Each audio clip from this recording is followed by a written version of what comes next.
Students, last वाली lecture में हमने रिलेटिव वेलोसिटी के एस्पेक्ट्स में बात किया था, एक न्यूमेरिकल भी हमने की थी। हम उसको थोड़ा सा एलेबोरेट कर लेंगे और हम देखते हैं कि उसको हायर एप्लीकेशंस में भी किस तरह से यूज किया जाना चाहिए। राइट, हमने दो ही रिलेटिवली टर्म में बात किए थे, आप याद करिए। एक टर्म मैंने ये बोला था कि जब दो बॉडी सेम डायरेक्शन में चल रही हो, जब थीटा 0 हो जाए तब आप क्या करो, दोनों को सब्ट्रैक्ट कर दो। राइट, और जब थीटा 180 डिग्री हो जाए, मतलब अपोजिट डायरेक्शन से बॉडी चल रही थी, तो आपने बोला तो उनको ऐड कर दो। क्लियर? तो अब अगर एक ऐसी सिचुएशन हमारे पास आ जाए कि जो angle between the two body हो वो 0 या 180 ना हो, ऐसा भी तो हो सकता है ना कि एक बॉडी चल रही है और एक और बॉडी इधर चल रही है। अब दोनों के बीच में ये एंगल ना 0 है ना 180 है, कुछ ऐसा भी तो हो सकता है कि फॉर एग्जाम्पल आप ऐसे समझे कि एक बॉडी की इधर के तरफ कुछ वेलोसिटी है और एक बॉडी की इधर के तरफ कुछ वेलोसिटी है। मान लीजिए ये VA है, मान लीजिए ये VB है और ये उनके बीच की एंगल है। राइट, मैं क्या बात कर रहा हूं आपसे? I am talking about higher and conceptualised study of relative velocity. इसकी बात मैं आपसे कर रहा हूं। राइट, आप प्लीज याद रखें कि हम इसकी बात कर रहे हैं अभी। इसमें मैं बेसिकली किस चीज को फोकस कर रहा हूं? मैं उस चीज को फोकस कर रहा हूं कि दो बॉडी चल रही है और उनके बीच में जो एंगल है ना वो पहले की तरह 0 है ना वो 180 है। अगर ऐसा सिचुएशन आ जाए तो हम क्या करें? राइट, जो 0 थी उसके लिए हमने बात कर ली कि माइनस कर लीजिए, जो 180 थी उसके लिए हमने बोला कि क्या कीजिए, दोनों की रिलेटिव को ऐड कर दीजिए अगर रिलेटिव निकालना हो तो अब हम बात करते हैं कि जब 0 और 180 ना हो तब हम क्या करें। क्लियर? तो थोड़ा सा ध्यान से देखेंगे, आप समझेंगे मैं क्या बोलना चाहता हूं। आई एम कॉन्फिडेंट इनफ कि आपको बात समझ आ जाएगी। It is not very complex type. ठीक है, आप समझने की कोशिश करें।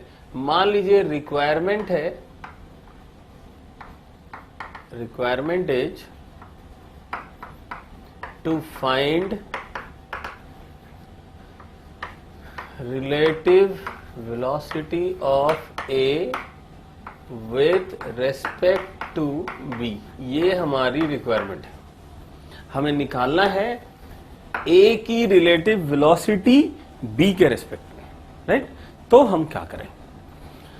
अब आप गौर से समझिए प्लीज कि सबसे पहले देखिए किसकी रिलेटिव निकालनी है आपको। किसकी रिलेटिव चाहिए? A की। किसके रेस्पेक्ट में चाहिए? B की। तो जिसकी निकालनी है रिलेटिव उसको डिस्टर्ब ना करें और जिसके रेस्पेक्ट में निकालनी है ना उसको उल्टा डायरेक्शन में कर दें। राइट, मैं क्या बोल रहा हूं आप ध्यान से समझे। मैं बोल रहा हूं जिसकी रिलेटिव वेलोसिटी आपको निकालनी है, जैसे A की निकालनी है तो A को डिस्टर्ब ना करें। जिसके रेस्पेक्ट में आपको निकालनी है ना, आप उसकी डायरेक्शन को उल्टा कर दें। अब आपके माइंड में होना चाहिए कि मैं क्यों उल्टा कर दूं। राइट, देखिए फॉर एग्जाम्पल मैं इधर की तरफ चलता हूं, तो जब मैं इधर की तरफ चलता हूं बाकी सब चीजें मेरे हिसाब से इधर की तरफ चल रही, उल्टे डायरेक्शन में चल रही है। तो विद रिस्पेक्ट टू वाली जो चीज है वो मेरे से उल्टे डायरेक्शन में चल रही थी, इसलिए हमने कहा कि B की डायरेक्शन को उल्टे तरफ कर दो। क्लियर हुआ? तो अब आप वही काम करें, आप इस वाली वेलोसिटी को इधर की तरफ कर दें। ये आपकी हो गई VB की डायरेक्शन, आपने उल्टा कर दिया डायरेक्शन को। क्लियर? और इसके बाद आप देखें कि इन दोनों के बीच में अब ये जो एंगल बना ये कितना बन गया बच्चे? 180 माइनस थीटा, बिकॉज ये पूरी एंगल कितनी थी? दिस पूरी एंगल इज 180 डिग्री। उसमें से ये वाली थीटा थी, तो रिमेनिंग जो ये वाली एंगल है ये कितनी आ गई आपकी? 180 माइनस थीटा। क्लियर? और अब आप यहां से इसके पैरेलल एक लाइन ड्रॉ करें, इस तरह से इसके पैरेलल ड्रॉ कर लीजिए और फिर यहां से इसके पैरेलल भी लाइन ड्रॉ करिए। तो सपोज आपको एक ऐसा फिगर मिला। सपोज करिए आप यहां पर इंटरसेक्ट हो गया ये दोनों लाइन। हमने क्या किया, गौर से देखिए, हमने यहां से इसके पैरेलल लाइन इधर ड्रॉ किया और यहां से इसके पैरेलल लाइन इधर ड्रॉ किया और दोनों जहां इंटरसेक्ट हो गए हमने उस पॉइंट का नाम दे दिया कुछ। ठीक है, तो ये जो ओरिजिन थी आपकी, इस ओरिजिन से यहां तक वाली जो चीज है ना, इसी को अब आप नाम देंगे VAB। यानी VAB क्या चीज है जी? This is relative velocity of A with respect to B। ये वाली चीज है VAB। क्लियर? और आप अपने रेफरेंस के लिए याद रखें कि फॉर्मूले कैसे आए, ये मैं आपको अभी नहीं बता रहा हूं, मैं आपको बता रहा हूं उसकी एप्लीकेशन क्या है, या फॉर्मूला किस तरह से आएगा। So VAB is equal to, आप ऐसे याद रखें, VA square plus VB square, this square plus this square, जिन दोनों का आप निकाल रहे हैं उन दोनों का स्क्वायर कीजिए, plus 2VA VB cos of this angle between them. और वो एंगल कितनी थी आपके पास? 180 माइनस थीटा। और इन सब का अंडर रूट ले लें। फॉर द टाइम बीइंग आप इस फॉर्मूले को याद रखें। जब हम वेक्टर एनालिसिस की बात करेंगे, मोशन में हम वेक्टर एनालिसिस के हिसाब से बात करेंगे, I will derive this equation, आपको पता चल जाएगा कहां से आई। फॉर द टाइम बीइंग मैं आपको रेफरेंसेस बता रहा हूं कि कैसे याद रखना चाहिए या क्या फॉर्मूला बनेगा एक्चुअली। ठीक है, तो देखिए यहां से आपकी VAB कितनी आ गई बच्चे? This VAB will be equal to VA square plus VB square, VA square plus VB square, cos 180 minus theta is what? Minus cos theta. Minus को यहां इनकॉर्पोरेट करिए, so this is 2VA VB cos theta. और यहां पर मैं क्या references ले रहा हूं? फॉर्मूला क्या चेंज किया मैंने? यूज का किया cos 180 minus theta is minus cos theta. ये आपने यूज किया, मतलब cos 180 माइनस थीटा के बदले आपने लिख दिया माइनस cos थीटा। अब देखिए आपका ये वाला फॉर्मूला निकल के आया है, राइट। अब हम देखना चाहते हैं कि जो रिलेटिव वेलोसिटी के फॉर्मूले हम जानते थे, क्या जानते थे? कि सेम डायरेक्शन में आ जाए तो माइनस कर दीजिए। हम क्या जानते थे? देखिए हमारी एनालिसिस क्या बोलती थी, हमने क्या किया था? हमने बोला था कि अगर इधर हो VA और इधर ही हो VB तो आप VAB कैसे लिखे? मैंने आपको क्या सिखाया था? आप लिखे VA माइनस VB, ऐसे लिखे, राइट। फिर मैंने एक चीज और सिखाया था कि अगर इधर हो VA और इधर हो VB तो आप VAB कैसे लिखें? That is relative velocity of A with respect to B। कैसे लिखें? मैंने आपको क्या सिखाया था? इसको लिखिए VA प्लस VB, ये मैंने आपको सिखाया था, राइट। हम देखना चाहते हैं कि जो फॉर्मूला अब हमने निकाला ये वाला, इस फॉर्मूले से भी क्या ये फॉर्मूले आएंगे? Let us check. देखिए अब आप अपने इस फॉर्मूले में आ जाइए, इस फॉर्मूले में गौर से देखिए। आप सोचिए कि अगर थीटा 0 होती, थीटा की वैल्यू 0 होती, क्या मतलब? थीटा की वैल्यू 0 होती का क्या मतलब? कि A और B एक ही डायरेक्शन में चलते, राइट। तो मैं बात कर रहा हूं कि इस केस को एलैबोरेट करिए। If theta is equal to 0, theta is equal to 0 का मतलब जिधर A की डायरेक्शन होती उधर ही B की भी डायरेक्शन होती। अगर ऐसा होता तो जो हमारा वाला फॉर्मूला अभी हमने निकाला था, दिस फॉर्मूला, इस फॉर्मूले में इसका चेंज कैसे आता? ठीक है, अब आप देखिए, पुट करते हैं। So this is VAB, this is equal to under root of VA square plus BB square minus 2VA VB, और थीटा आपने क्या लिखा है? 0 डिग्री, तो इसको क्या लिखिए? cos 0। cos 0 की वैल्यू कितनी हो गई बच्चे?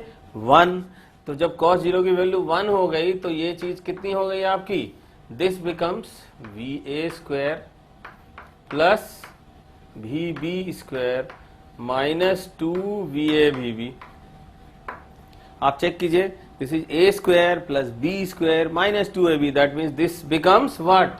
This becomes VA minus VB whole square under the root,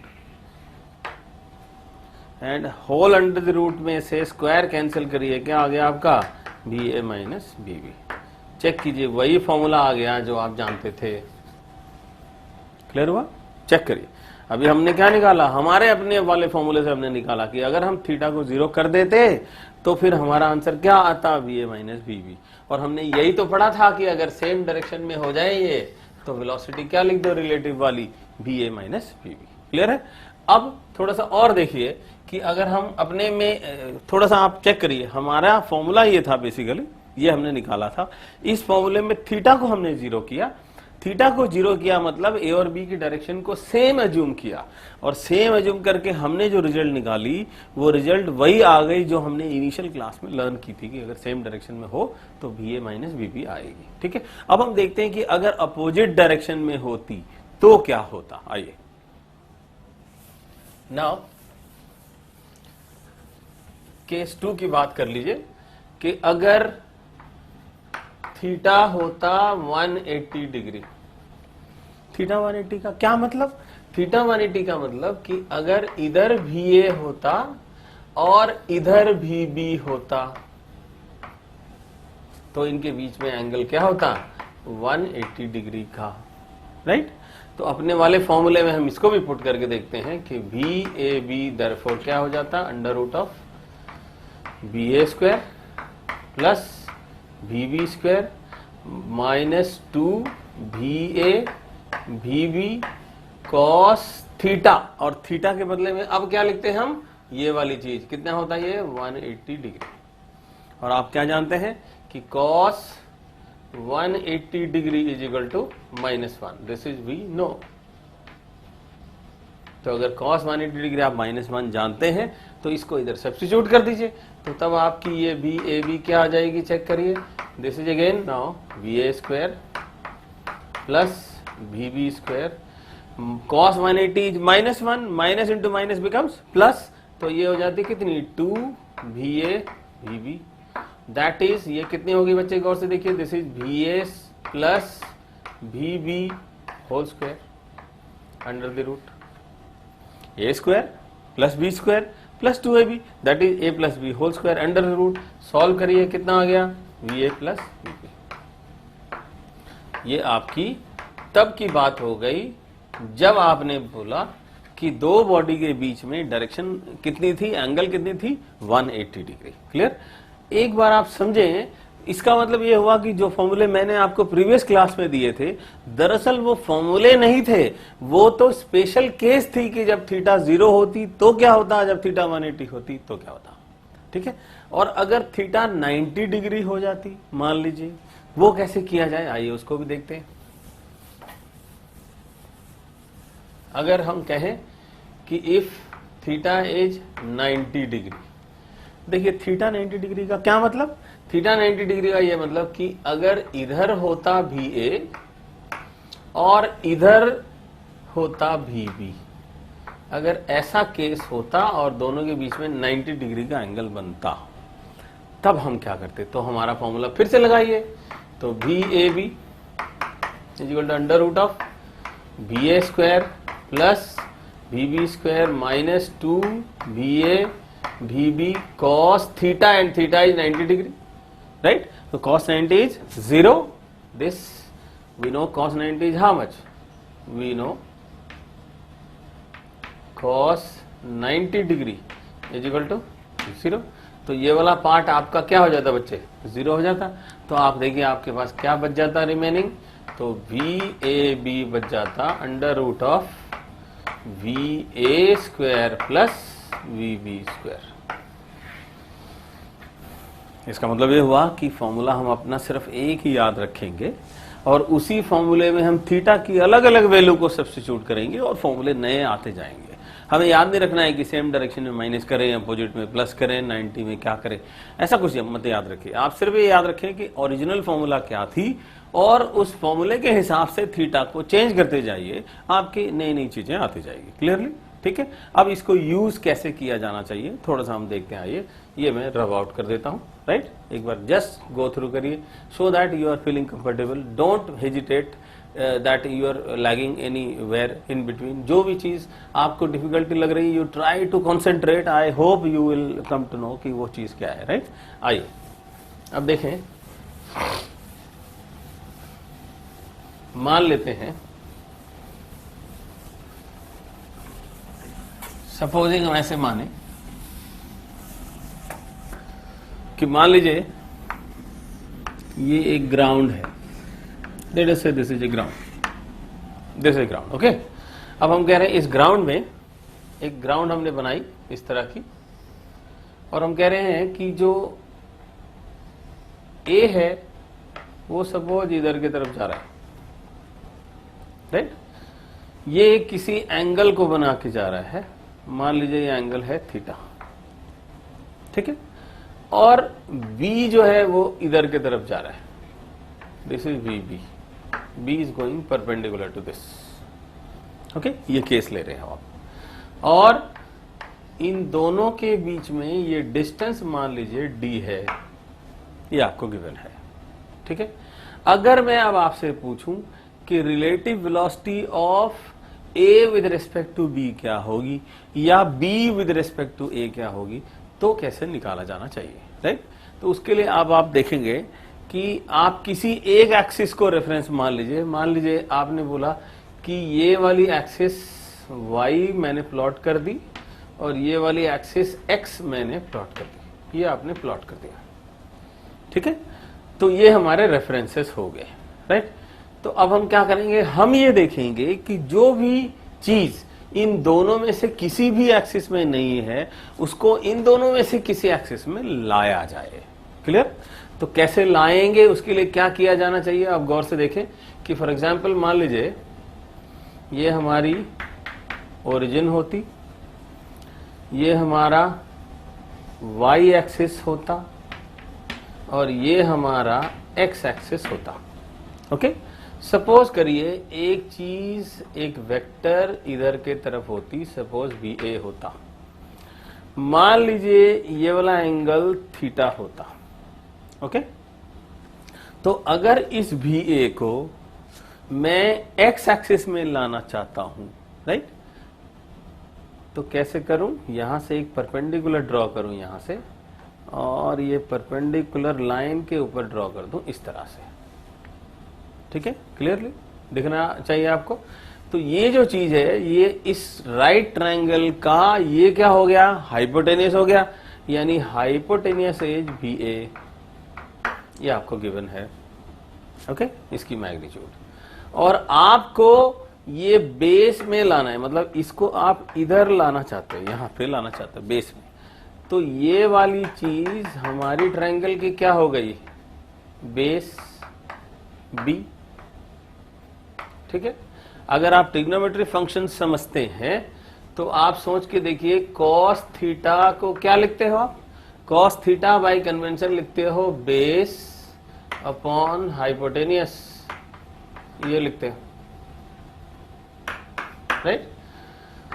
base क्या है जो आपको नहीं पता उसको बी लिख दीजिए, हाइपोटेनियस क्या है जो आपको पता है कितना है, भी ए लिख दीजिए, ये है कॉस थीटा। तो आप चेक कीजिए बेस कितना हो गया, देयरफॉर इस वी ए को इधर ले जाके मल्टीप्लाई कर दीजिए, कितना आ गया, वी ए कॉस थीटा, ये हो गया बेस, क्लियर। अब अगर मैं आपसे बोलूं कि अच्छा मुझे ये परपेंडिकुलर भी चाहिए, ये परपेंडिकुलर कंपोनेंट क्या होगा इस वेक्टर का ये तो था बेस कंपोनेंट यानी हॉरिजॉन्टल कंपोनेंट, और इसी वेक्टर का ये वाला क्या हो गया, वेक्टर कंपोनेंट, यानी परपेंडिकुलर वाली चीज ट्रायंगल की चाहिए। तो परपेंडिकुलर वाली चीज चाहिए, हाइपोटेनियस आपको पता है, तो क्या करिए, साइन थीटा लगाइए, बिकॉज साइन थीटा क्या होती है, परपेंडिकुलर अपॉन हाइपोटेनियस, राइट। तो आप बोलिए sine theta is equal to P by H, right. Now sine theta is equal to, ये p हमें पता नहीं है और हाइपोटेनियस कितना दे रखा है हमें, भी ए दे रखा है, तो p कितना हो गया बच्चे, भी A sine theta, okay. This is using the trigonometry, हमने एक इस वाली वेक्टर को हॉरिजॉन्टल कर दिया और इसको परपेंडिकुलर यानी वर्टिकल कर दिया।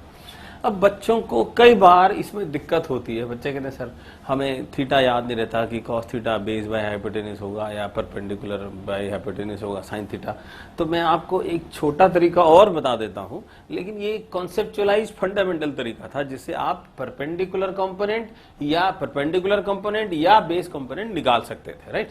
तो अगर हमें सपोज एक शॉर्टकट तरीके से याद रखना है इस चीज को कि हमें ये यूज ना करना पड़े trigonometry, sometime we feel reluctant to use trigonometry, तो अगर हम ऐसा नहीं करना चाहते तो हम क्या करें, देखिए मैं आपको एक शॉर्टकट तरीके से बताऊं, ये मैं अभी हटा देता हूं आपसे। देखिए आइए, अब आप इसमें थोड़ा कॉन्सेंट्रेट करिएगा प्लीज। मैं आपसे ये कह रहा था कि ये हाइपोटेनस वाली चीज आपको गिवन थी और आपको इस वाली चीज को इधर के तरफ लाना था, इधर ऐसे लाना था, ठीक है। तो आप गौर से सोचें कि जब आप इसको इधर के तरफ ला रहे थे तो ये एंगल, उनके बीच की जो ये एंगल थी, ये एंगल कम हो रही थी या ज्यादा हो रही थी? Naturally when you are bringing it here, ये एंगल कम हो रही होगी, राइट। तो जब आप ला रहे हो ये एंगल क्या हो रही है? कम हो रही है। और आप ऐसे याद रखें, का से कम और का से कॉस भी तो होगा। तो जब एंगल कम हुआ करेगा हम सिंपली यहां पर क्या लिख देंगे? कॉस थीटा वाला कंपोनेंट।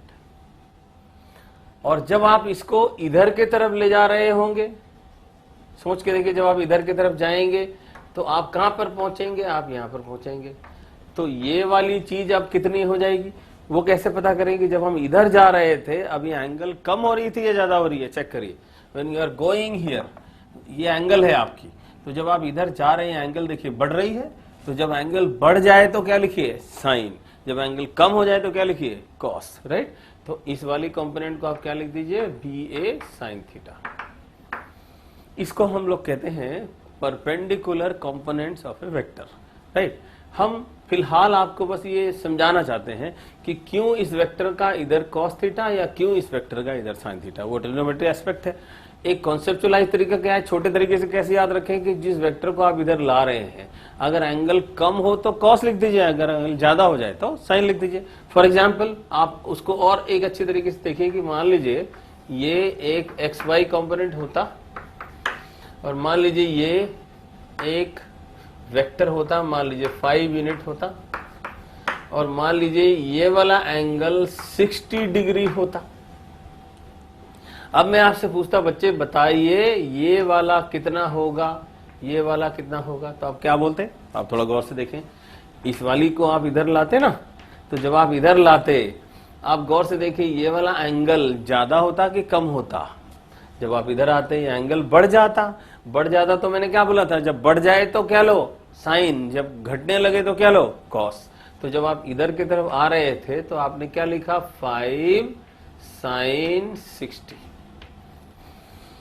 ठीक है, ये आपने लिखा, राइट। अब देखिए कई बार बच्चे हमसे कहते हैं सर मैं ये वाला एंगल नहीं लेना चाहता, सर मैं तो ये वाला लूंगा। ठीक है, ये ले लो। अगर आप एंगल ये वाला लेते हैं तो जब आप इधर की तरफ आ रहे थे, अब आप इस एंगल को देखो, जब आप इधर की तरफ आ रहे थे ये एंगल कम हो रही थी या ज्यादा हो रही थी? ये एंगल अब कम हो रही थी। तो अगर 30 के हिसाब से देखूं तो मुझे क्या लिखना चाहिए? इसको, इस वाली चीज को क्या लिखना चाहिए? बोलिए।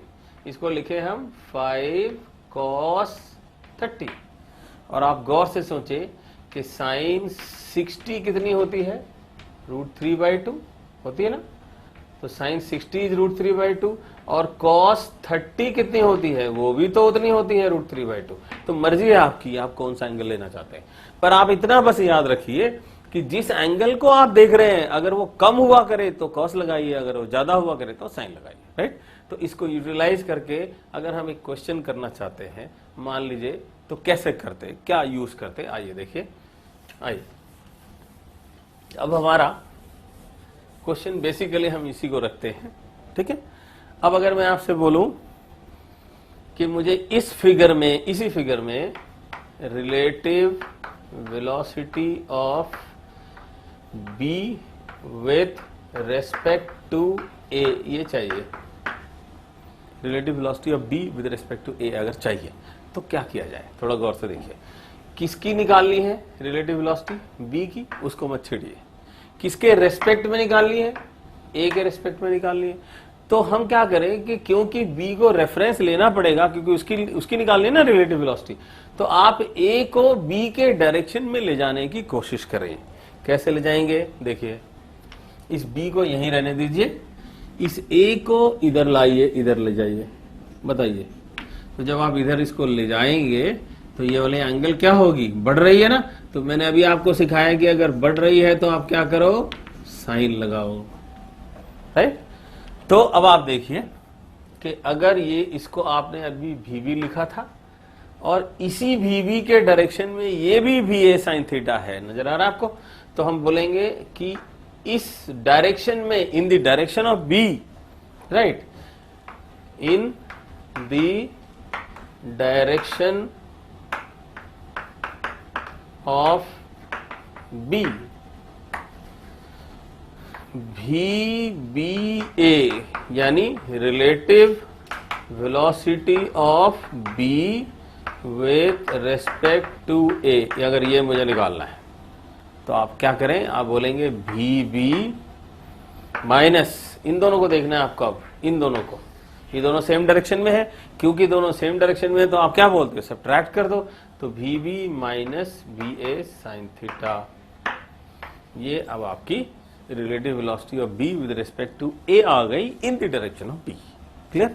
इस तरह के फंडामेंटल रिलेटेड चीजें हम जो डिस्कस कर रहे हैं, फॉर द टाइम बिंग मैंने आपको ये सिखाया है कि वेक्टर को डिस्प्लेस जब आप करते हैं तो जिस एंगल को आप देख रहे होते हैं, अगर वो एंगल कम हो जाया करे तब तो इधर की तरफ क्या लिख दें आप?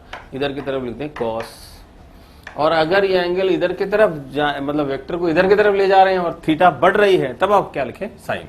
ठीक है, इसको आप बेसिक अभी मानिए। बेसिक इसलिए मानिए कि अभी हमने इसको जस्ट स्टार्ट किया है, टच किया है, राइट। इसके बहुत सारे बड़े एस्पेक्ट हो सकते हैं। मैं हाईलाइट करूंगा कि किस तरह के क्वेश्चन AIEEE में, IIT में, हायर एंट्रेंसेस में किस किस तरह के क्वेश्चन डिफरेंट स्टेट्स के एग्जाम्स में, ओलंपियाड में इससे रिलेटेड क्वेश्चन कैसे आते हैं या कैसे आए हैं। फिलहाल ये आपकी 9th के लेवल की तो नहीं है या 10th के लेवल की भी नहीं है, लेकिन जब हम एंट्रेंस लेवल की बात करेंगे, जब हम हायर कॉन्सेप्ट की बात करेंगे, तो हमें इन चीजों की बहुत जरूरत पड़ेगी। आपको बस एक ही चीज याद रखना है कि जिस वेक्टर को आप डिस्प्लेस कर रहे हैं और जिस एंगल से, इसके जिस एंगल के रेस्पेक्ट में डिस्प्लेस कर रहे हैं, अगर वेक्टर को डिस्प्लेस करते समय एंगल कम हो रही है तो कॉस लिखिए, अदरवाइज साइन लिखिए। ठीक है, दैट्स इट फॉर टुडे। इसकी हायर एप्लीकेशंस के बारे में हम डेफिनेटली बात करेंगे, क्योंकि उसके बिना मैं कह नहीं सकता कि मैंने आपको सब कॉन्सेप्ट्स करा दिए। तो हम whenever we will be taking next class, we will be talking about their higher aspect and rain and man relation, river and man relation, इस तरह की चीजों की बात करेंगे in a very wide variety formation, so that आपको सब चीजों की पता चले कि कैसे चीजों को यूटिलाइज किया जाता है, right. Thank you for today and will be talking about next time.